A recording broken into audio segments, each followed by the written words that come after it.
Welcome, Heart and Soul Mothers. Welcome to this video. In this video, I want to talk about how you can reduce screen time with your children. If you haven't seen my last video about this topic, please take a look at it. In there, I talked about when your kid should get a smartphone, and I give you my insights on it. This might be very enlightening to you as well.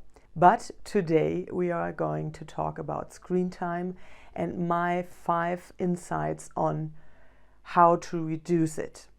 And if you like what you've seen, give me a thumbs up and subscribe to my channel because you get very valuable content from me. So I would highly appreciate that.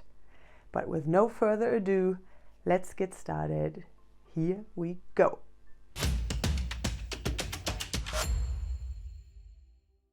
So here we are talking about screen time.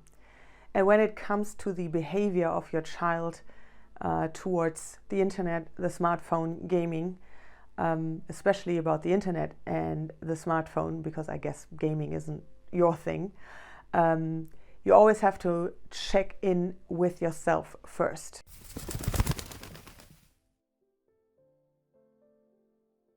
So how do you use the smartphone? Ask yourself, how often do you use it? Do you mostly use it to numb yourself? How many times do you have the smartphone in your hand when your child is there? Do you have it in your hand when you are at the dinner table, in the restaurant, outside? So try to analyze that first, because we often ask things from our children we are not even doing and are able to achieve yet. So it is very important because you are the role model, you know that. And sometimes it puts us under a lot of pressure, so I don't want to shame you into anything. I had to look at it myself. And you should really take a look at your behavior first and try to adjust certain behaviors towards the new media yourself. So that was my first insight tip. Let's get on to my tip number 2.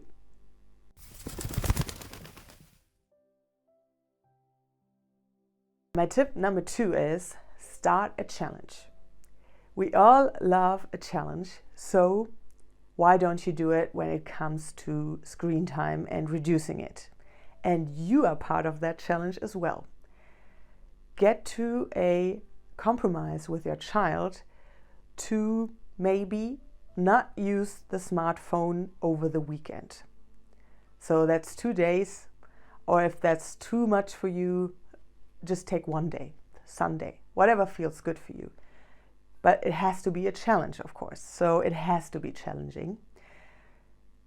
You both agree on not using the smartphone, the internet, gaming, whatever is the new media.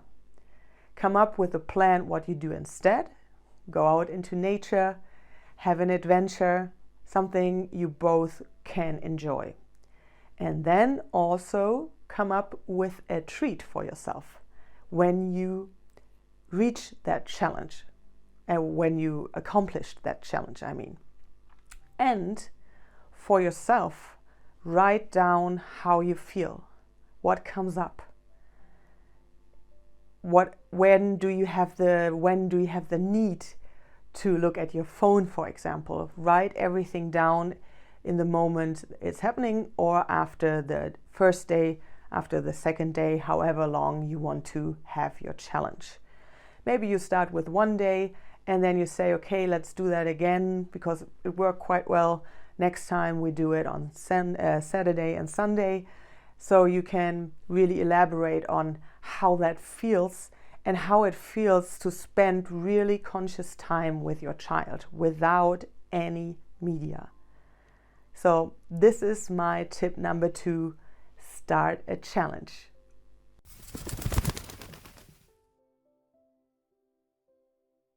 Here we go. Here is my tip number 3, and that is setting the intention For me, if you watched my last video, when it comes to digital media, I don't want to demonize it. I think it is a very, very helpful and powerful tool, but there needs to be some kind of intention behind it, how you use it. I already mentioned when you ask yourself, how do you use it? Do you use to numb yourself, or do you get caught up in different threads on social media and afterwards you feel not better, instead you feel worse or depressed or whatever? That's the way your child feels as well. And he or she is even more overwhelmed with all the information that they get especially in the social media world or through chats. So set your intention first. And for me, there are 3 main intentions how you use your smartphone, and all of that should be balanced out. The first intention is getting things done with the new technology, because that is the biggest thing they are able to do. To do some work, whatever work you're doing, to you as a grown-up, you get things done with new technology quite faster, and that's the great thing about it. The second thing about the intention is getting useful information. And this is also something that more applies to you first, because you are able to distinguish, is this a useful information or is this something that is not really true or is not really helping me? So if you go onto Instagram, there are so many different people you can follow. Some are inspirational, some are not really inspirational. Sometimes they really pull you down. So, I mean, it is all up to you, but try to think about how you feel when you follow certain people, and try to think about how that is for your child. So if your child is younger than 13 and is already active on social media, really try to think about if that's a good idea. For me, they should be more mature. They shouldn't spend a lot of time on these channels, and you should really look at who are they following, what would be better personalities, and this is, I think, very important. Then, of course, the third intention is that you get a dose of entertainment from social media, the internet, everything you can find there, Netflix, all that stuff. But I think this should be the smallest dosage. And again, this applies to you, and this applies, of course, to your child then as well. And one important thing I also want to say is that if your child doesn't have a smartphone yet, but is always taking your phone or is typing on your phone without asking you, I think that should be a no-go, because it is your phone and this is overstepping a boundary, and you should be very firm about, please don't touch my phone. And in my opinion, toddlers, which means 1-year-olds, 2-year-olds, 3-year-olds, up to 5, shouldn't have a phone in their hand at all. I see so many children in the pram having a smartphone in their hand. Why? That's my question, because they have so much to see outside, and there is so much to see. That shouldn't be, you shouldn't do that. And again, watch my first video. I give you some insights on how important it is that they learn how to grip certain things, and the smartphone is not really helping for that. So watch my first video if you want to know more about that. So that was my tip number 3. Let's go on to tip number 4.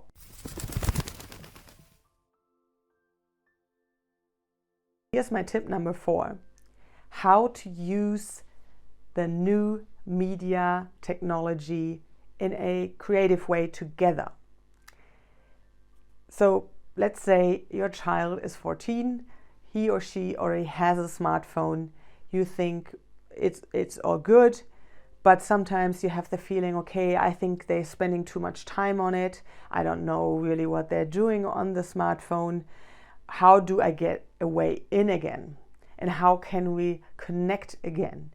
For one thing, you could start to do a stop trick movie together. I will give you a link to a book that explains that better, but this could be a project you do, you write a script together, a little script. It doesn't have to be something big. Then you write or draw a storyboard for that. Then you produce the movie, then you cut the movie. And when the movie is done, you can share it with grandma, grandpa, aunts, uncles, whatever, and your child will be very proud because he or she probably knows more about the technology already than you do. And you learn something from each other and you can do something creative together with this technology. Yeah, and that was my tip number 4. Let's go on to tip number 5.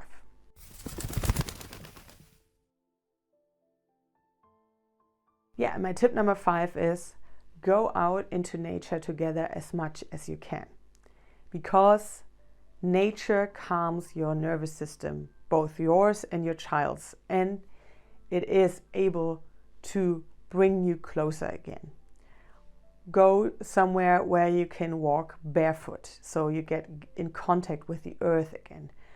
Do something that really is fun for both of you. For example, go climbing somewhere. There are so many ways of what you can do out in nature, and there are so many great people who already give you a lot of offers what you can do.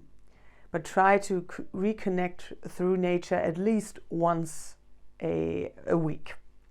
And do talk about it and ask each other, what would we like to do? What would be an excursion you would enjoy? And that is my last tip about how to reduce screen time for your children.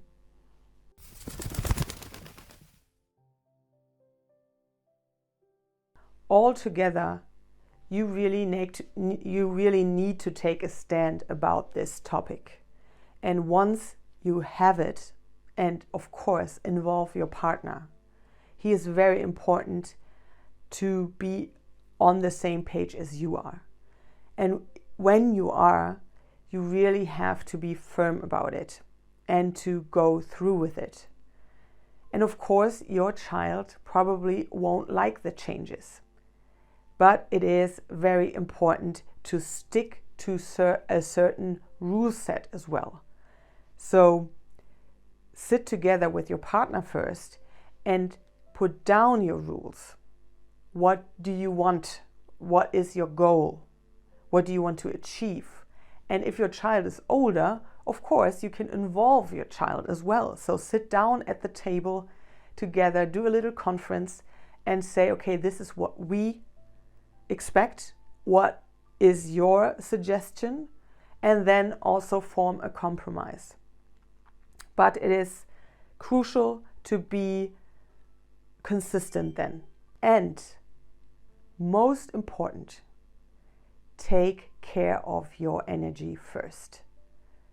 Find something that you can fill your cup each day so that you have the strength to go through with it. And if you need help, I'm here for you. I am a mentor for you. And if you need support, please get in contact with me.